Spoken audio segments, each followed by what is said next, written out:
your word. For understanding brings light. In understanding, we see and we possess.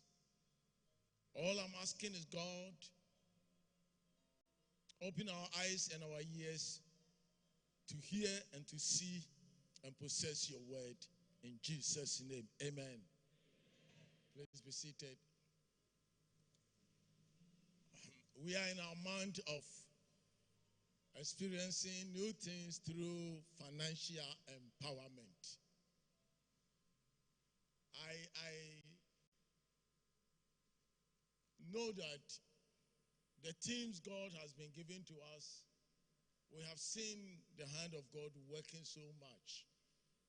Last month, we saw the move of the Holy Spirit because we spoke about the Holy Spirit. And I know this month that we're going to talk about financial empowerment, God is going to intervene in our finances. Hallelujah.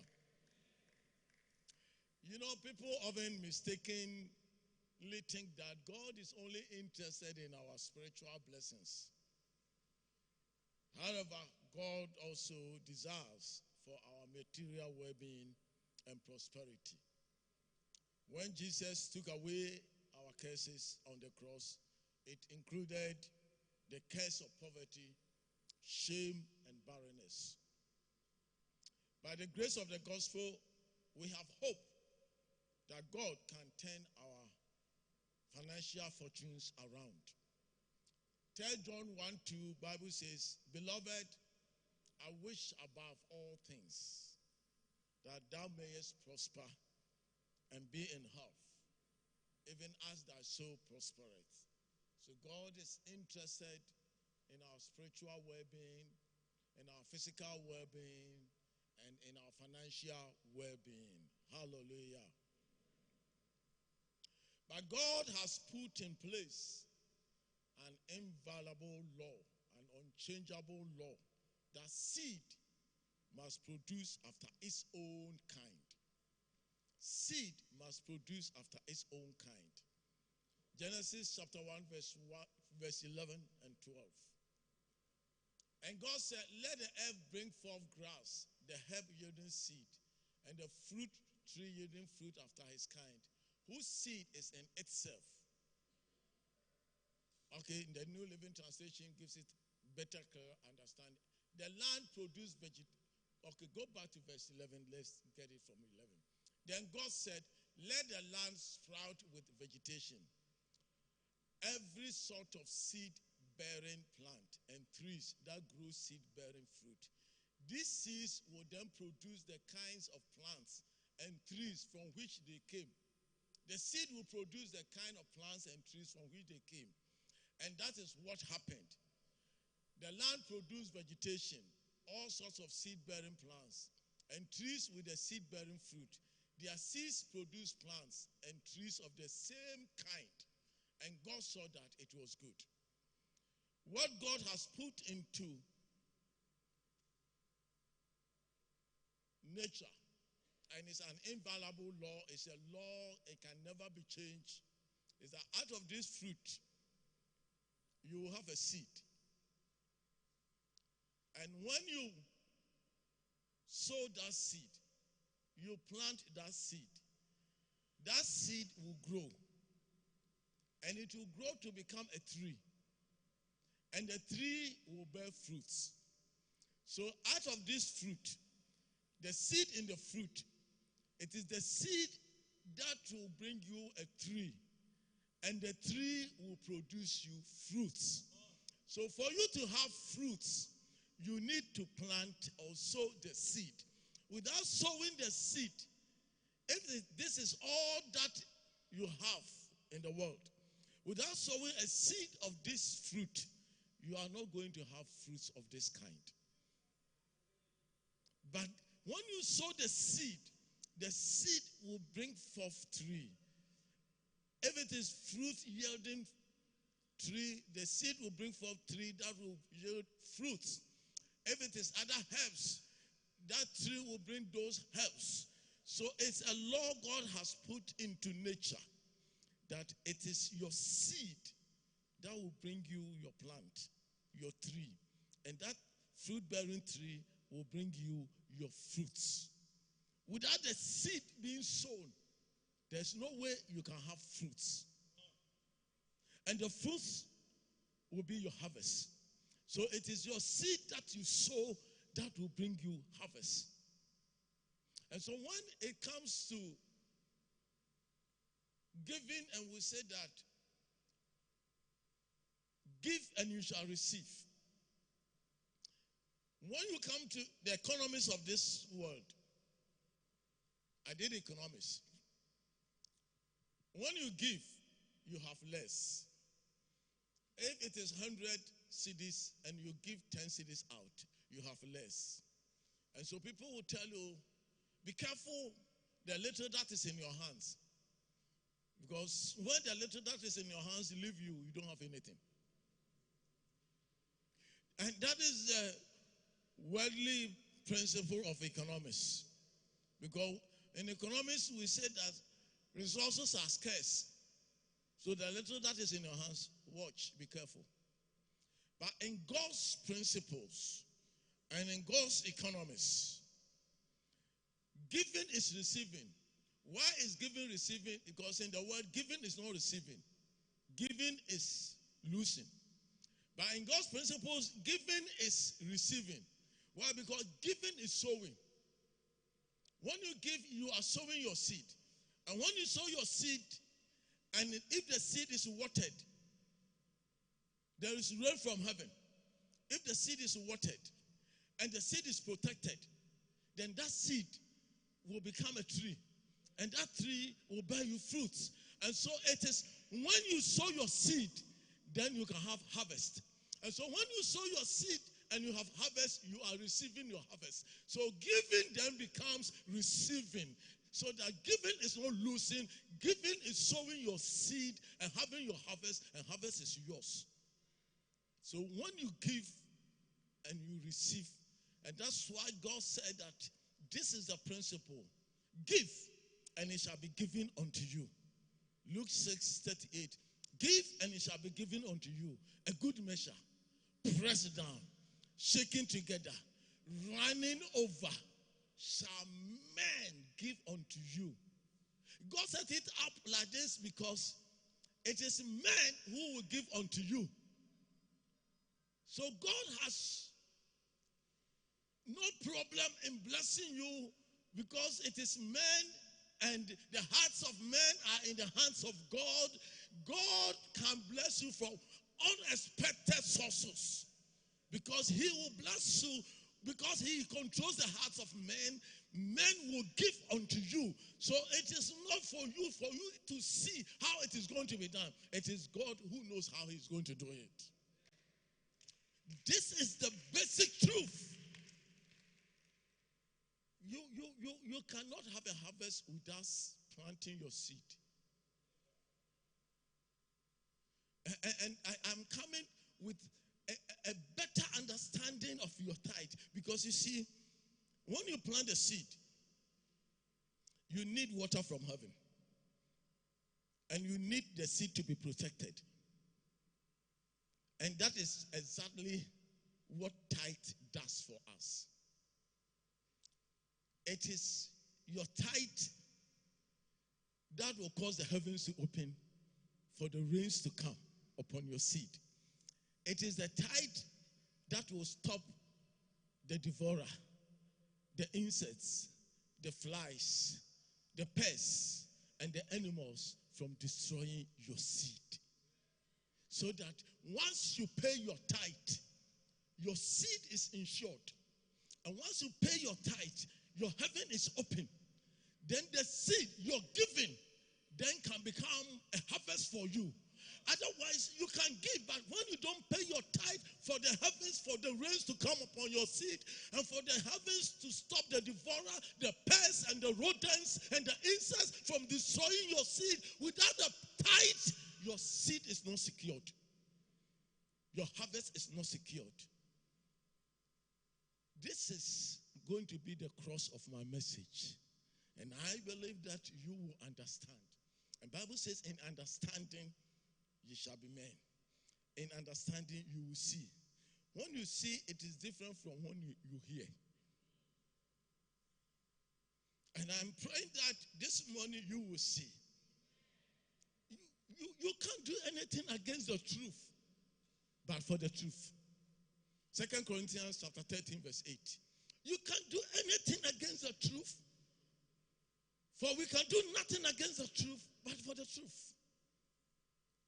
The truth of reproduction can never be changed by civilization. The truth of reproduction, the truth of mass pregnancy can never be changed by civilization. The truth of eating and drinking for life can never be changed by technology. Whatever it is, you will eat, you will drink for life to continue. Whatever it is, mass pregnancy, there can never be any tablet that can produce children until there is a seed. Until the man's seed gets into the woman, no woman can produce by herself until there is a seed. And that truth can never be changed by civilization. So the truth of sowing and reaping can never be changed. And that is why the Bible says that so long as this earth remains, Genesis chapter 8 verse 22, so long as this earth remains, seed time and harvest shall never cease. While the earth remaineth, seed time and harvest, and cold and heat, and summer and winter, and day and night shall not cease. While this earth remains, seed time and harvest shall not cease. And everybody is served from what you sow. Everybody, including the kings, everybody is served. Ecclesiastes chapter 5 verse 9. Everybody is served from what he sows. Moreover, the profit of the earth is for all. The profit of this earth is for all. The king himself is served by the field. The king himself is served by the field. And the profit of this earth is for everybody. So long as you sow your seed, there will be a harvest. But what I want you to understand, what will guard your harvest is for heavens to open, for rains to come, and for God to make sure that rodents, animals, insects, pests, they don't destroy your seed. When you read Malachi chapter 3, verse 11 says, and I rebuke the devourer for your sakes, and he shall not destroy the fruits of your ground. Neither shall your vine cast her fruit before the time in the field. It's all meant to preserve your harvest, that there can be a harvest for you. Otherwise, you're giving your offerings, and if there is no preservation, there is no protection, and there is no rain, there can be no increase. But when there is seed, there is going to be always a harvest. Psalm 107 verse 37. When you sow, then you can have a bumper harvest. And sow the fields and plant vineyards, which may yield fruits of increase. Okay, the New Living Translation gives it better. They sow their fields, plant their vineyards, and harvest their bumper crops. They sow their fields, plant their vineyards, and they harvest their bumper crops. This morning, I want you to clearly understand, because sometimes when we talk tight, but when you understand that your praying prayer, over the land, and come back home to the wife, today I have prayed a prevailing prayer. This year we are going to have a bumper harvest. You are going to have a bumper harvest of weeds, because that prevailing prayer did not plant any seed. But if the farmer had gone there and planted the seed and then pray that the God of heaven should bring rain upon the seed, then the farmer can come back home to the wife and say that we have planted and we have prayed.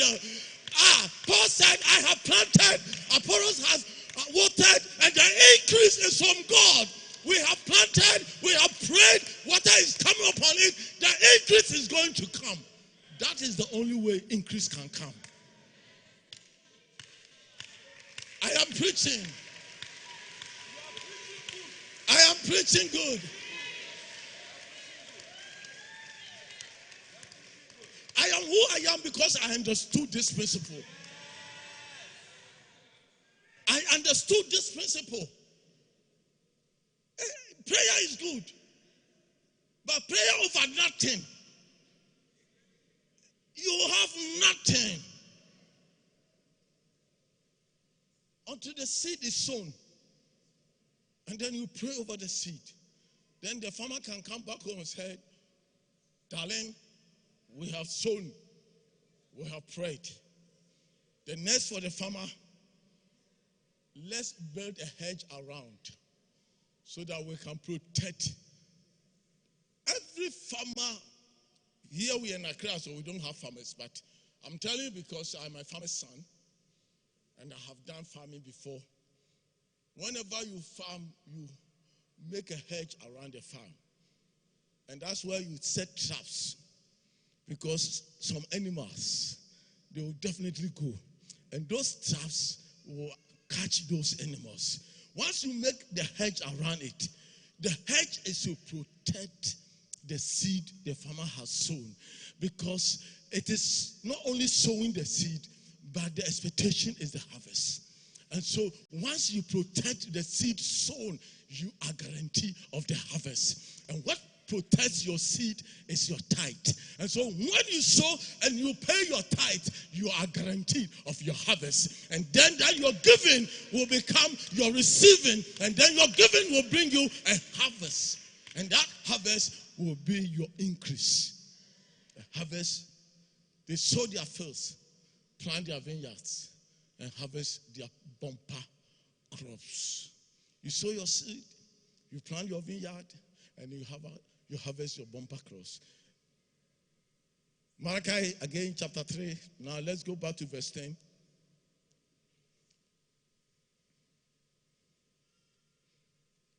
Malachi chapter 3, verse 10. Bring all the tithes into the storehouse, so there will be no food in my temple. If you do, says the Lord of heaven's armies, I will open the windows of heaven for you. I will pour out a blessing so great you won't have enough room to take in. Try, put me to test.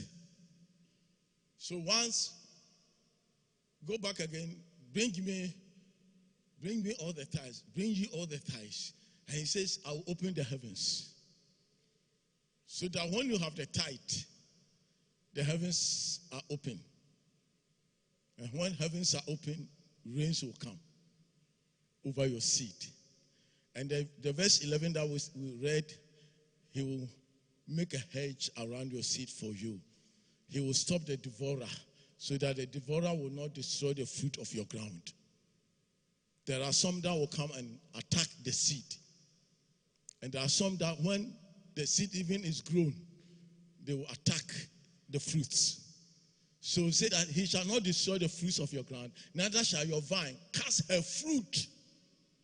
Because what you are interested in is the fruit, is the harvest. So once the seed is sown, it is your tithe that allows God to make a hedge around your seed, so that the seed will not be destroyed in the ground. And when it is grown, your fruits will not also be cast off. Without the tithe, this is the understanding. We know sometimes we hear from so many messages, different angles, but once you don't have the understanding, you don't see. But once you have understanding, your eyes are open, you see. And when you see, you don't need to be pushed, because everybody wants to prosper. Everybody wants increase. You don't need to be pushed that this is the only way that your prosperity is assured. And that's why prosperity comes with obedience. Isaiah 1:19. If you are willing and obedient, you will eat the good of the land. If ye be willing and obedient, ye shall eat the good of the land.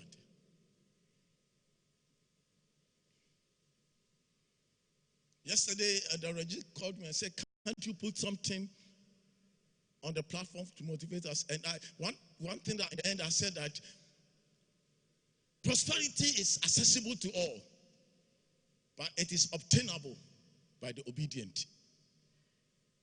Prosperity is accessible to all, but it is obtainable by the obedient. It is not only working hard that will make you prosper. It is not only sweat that is equal to wealth. It is not only sweat that is equal to wealth.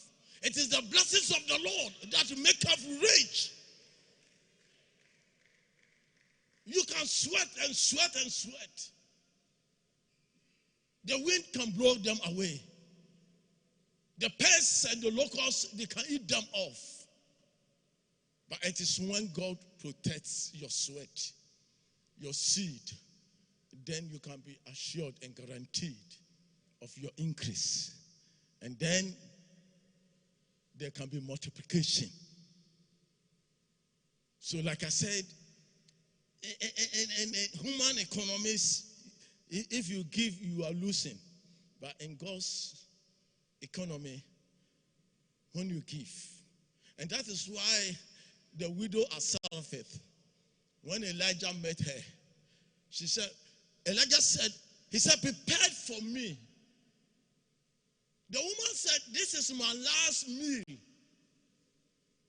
You see, sometimes until you have an understanding, because the woman herself said, this is my last meal. We are going to eat and die. The thing is, it's your last meal. You are going to eat and die. And if the man of God says, even prepare it for me, without eating it, because it is your last, you eat, you will die. So even if you give it to the man of God to eat, and you die, because once you eat is the last, you will die. I mean, the thing is, you are not going to live, because that is the last. But the man of God says that you give it to me first. It will look like a wicked person. But no, you cannot violate God's law for increase and for a harvest. So the man of God has to put into place God's law. He says, bring to me first. When I eat it, then there shall be an increase. You see, sometimes we think, where is God? Go with me to Philippians chapter 4. From verse 15. Now ye Philippians know also that in the beginning of the gospel, when I departed from Macedonia, no church communicated with me as concerning giving and receiving. Other version says no church entered into partnership with me concerning giving and receiving. At least now we have understood that giving is receiving. When the word says that giving is losing, we now know that giving is sowing your seed. And sowing your seed is expecting to have a harvest. And harvest is for you. So it means that giving is what? Receiving. So Paul says that no church communicated with me. There was no understanding between me and any church concerning giving and receiving, except you alone. For even Thessalonica you sent once and again unto my necessity. Now listen to Paul. Not because I desire a gift, but I desire fruit that may abound to your account.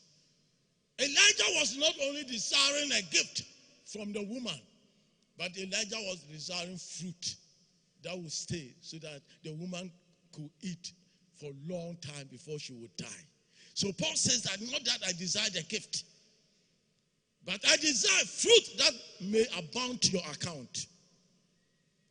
But I have all and abound. I am full, having received of Epaphroditus the things which were sent from you, an odor of sweet smell, a sacrifice acceptable, pleasing to God. It was given to Paul, but Paul is saying that sacrifice is acceptable and is pleasing to God. You didn't understand. I said it was given to Paul, an individual. But Paul is saying that sacrifice is acceptable and is pleasing unto God. Though it was given to Paul, but it's acceptable and it is pleasing unto God. When you give and you give to the church, it is acceptable and pleasing unto God.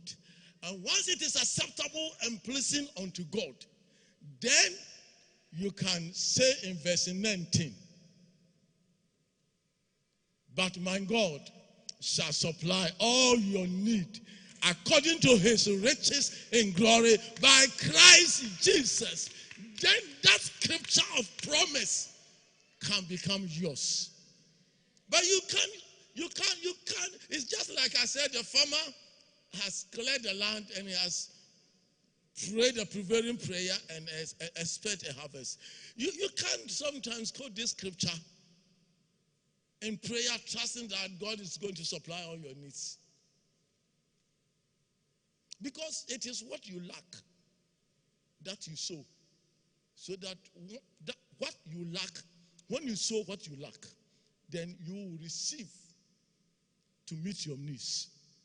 If it is money you lack, it is money that you sow. Because it is the money that you lack. When you sow that money, then you can have a harvest. So it is the money that you lack that you sow to meet your needs. So once you have not sown, how is God going to supply all your need? According to his riches in glory in Christ Jesus. How is God coming to intervene in the situation? How is God, if you don't pay your tithe, how is God going to open the heavens for the rains to come upon your seed? How is God going to preserve and protect your seed for you to have a supply? So it is not religious gimmicks when we talk about tithe. Some time ago, I preached here, this about 10 years ago.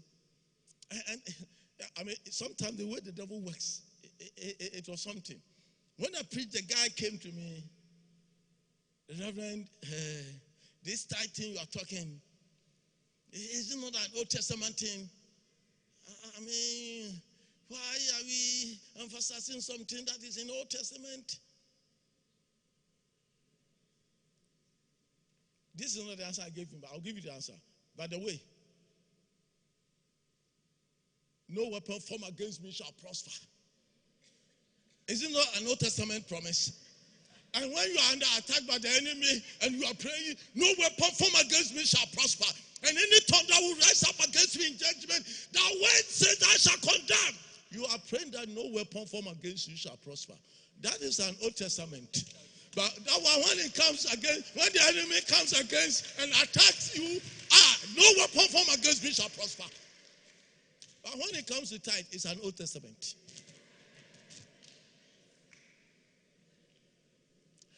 I mean, when the guy said it, I didn't go this one to him, but when the guy said it, and I told him, I said, my brother,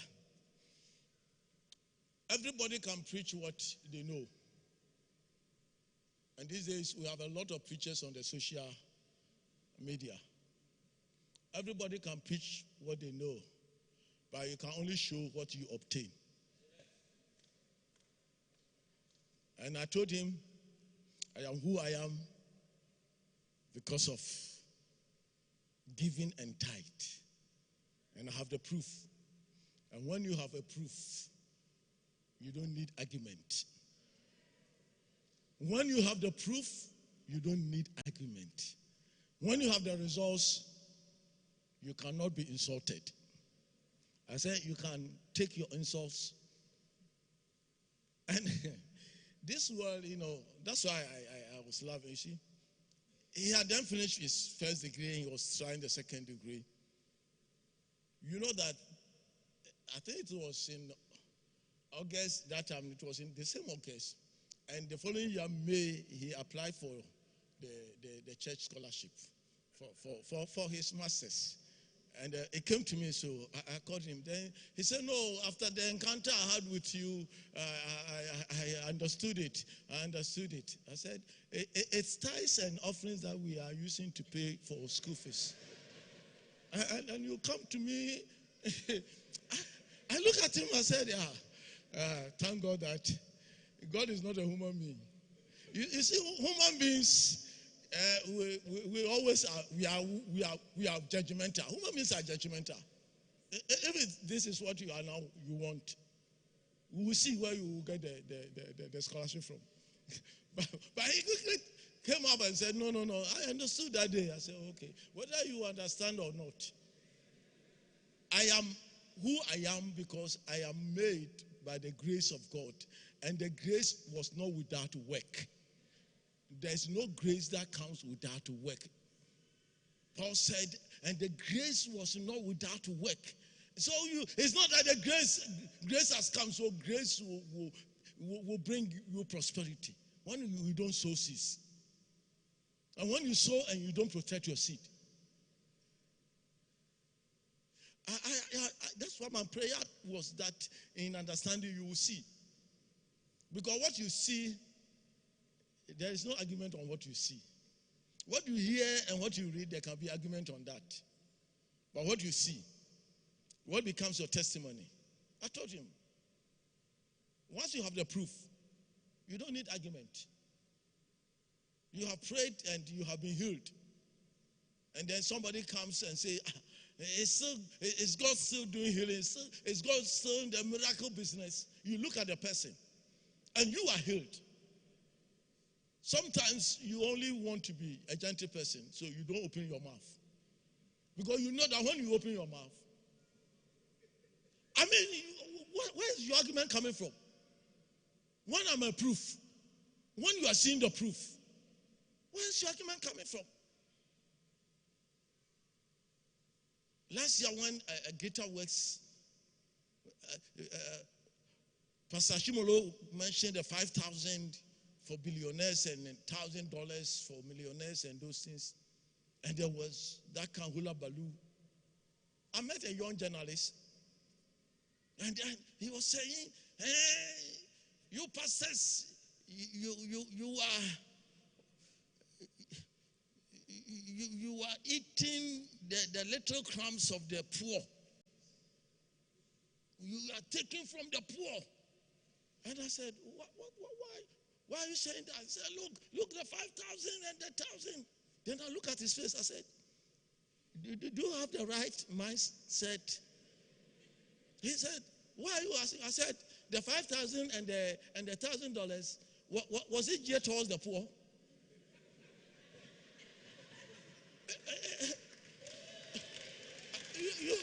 You are saying that we pastors are making the poor. How much do the poor give in offering? I asked him, how much do they give in offering? Do they give 1,000? How much can they promise 5,000? Can the poor promise $5,000 or $1,000? Then I said, you see, you were not thinking.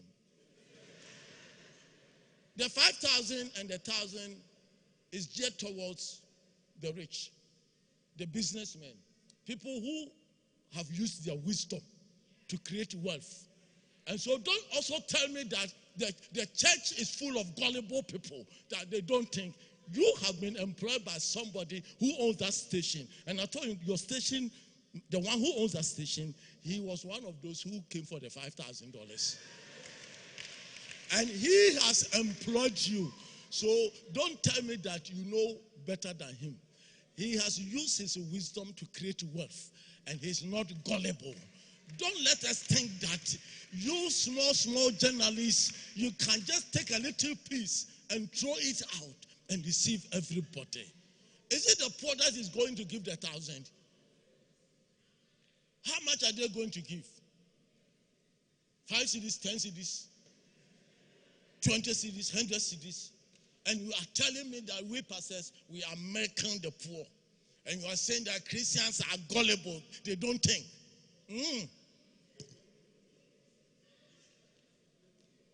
A person who has made it and can give 5,000, he made it because he used his brains to create wealth. So that person is not gullible. That person is not stupid. He knows how that giving God has blessed him with. And so he is always willing to go higher. And being willing to go higher, he wants to continue his giving and give higher, that the blessing will continue. And you are telling me that we are speaking to people who are stupid in church. He looked at me and he left. I said, you better run away. Brethren, I am here this morning that in understanding, Bible says in that understanding we shall be men.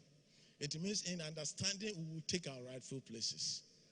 And when you understand and you see, you don't need to be pushed to do what you have to do. When you understand and you see, because when you give, you become a friend. When you read Proverbs 19 verse 6. Proverbs 19 verse 6. Many will entreat the favor of the prince, and every man is a friend to him that giveth gifts. When you are a giver, God creates an atmosphere around you. Every man is a friend to him that give gifts. If I come to you and I always receive gifts, you will forever remain a friend. And you know, God created us in his own image. And Bible says, God loveth cheerful givers. And he who created us in his image, if he loves cheerful givers, then don't we love cheerful givers? We also love cheerful givers. When you give, God blesses. And that kind of blessing goes around you. It is not only material, it's not only money blessings. Your family, he keeps your family. Your marriage, your business. During the first service, I was telling them, today, Sunday, in Maryland, Delaware, at the camp meeting, they are going to ordain my daughter a pastor. And so I have now 3 pastors, including myself and my wife. We are now 5. When I sent it to a friend of mine, he said, oh, you are 4. I said, no, you have forgotten one more. We are 5. And it won't be long, another one will be ordained a pastor. And so it will be a family of a pastorate family. And what kind of blessing is this? That all your children are following the Lord. And there is peace. There is so harmony. And you see, I apply God's word. I said, God, you told Abraham, should I hide anything from Abraham? Knowing that he would train his children in my way. I said, God, now that I have trained my children in your way, you don't need to hide anything from me. This is your promise to me. Oh. Hallelujah. You see, that is the kind of blessing we are talking about. That you always have joy. Whether there is money or there is no money, you have joy because you know he's with you. You know he's protecting your seed.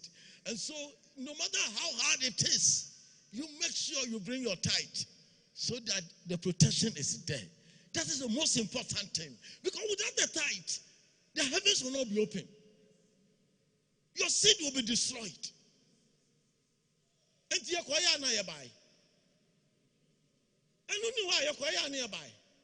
But when the tithe is there, you are guaranteed of rain from heaven. You are guaranteed of protection for your seed. And I believe this morning, from the angle I have come with, you have understood. You will not be needed to be pushed to pay your tithe. And sometimes you need even to go back and say, I have some potholes. Let me fill those potholes. I started my life by filling potholes. And God blessed me because I said that once you fill people's potholes and their cars are not running into potholes, they will bless you and say, the person who did this work, God bless him. And so look back. Maybe there may be some potholes in your tithe. And fill those potholes so that you can drive smoothly. You can drive smoothly. I believe that in understanding you are seeing. May God bless you with this understanding. And may the favor of God come upon you as you become obedient. And may you rule in this life as you become obedient to God's word. May the heavens be open unto you. May the glory of God come upon you. May you be blessed. God bless you.